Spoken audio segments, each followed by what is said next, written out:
Sweet Mystical Rose says, having 7 children, half in the Novus Ordo and half in the Latin Mass. Half my children are weak Catholics, while half my children attend the Latin Mass, have a stronger faith. Okay, Sweet Mystical Rose, this is a wonderful perspective, and it's something we quote unquote bring to the table.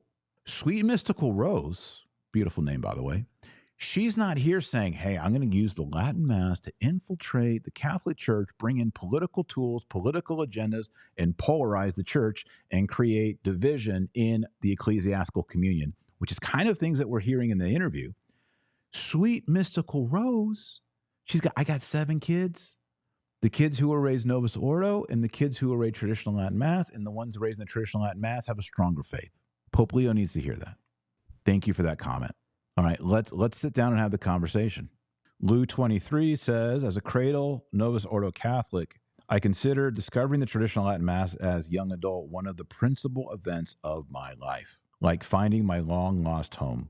Truly huge differences for this guy plus whole family. This is what we, like a tidal wave, we must bring to Rome.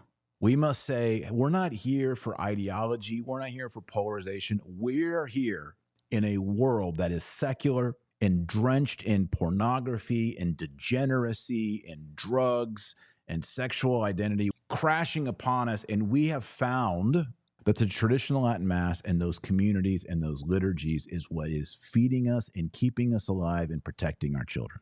Imagine if there were 100,000 people saying what Lou 23 said to Pope Leo XIV. He'd be like, you know what? We've been misunderstanding this debate. The way forward for young people, for families, the way forward is the traditional Latin Mass. Now we see that. We either didn't see it because we didn't want to see it, we were too bought in, sunk cost theory, the Novus Ordo, or we were misinformed by people who were telling us this is about politicalization, this is politicizing, agendas. Now we see, we've read Lou 23 and thousands of other people, this is a pivotal moment in people's life. This is when they go deeper as disciples of Jesus Christ. Let's bring this whole thing back. James Reeves, this past Sunday at the traditional Latin Mass, diocesan Mass, the young priest actually mentioned hell and heaven in his homily. Why aren't they discussed more? A lot of priests don't believe in hell.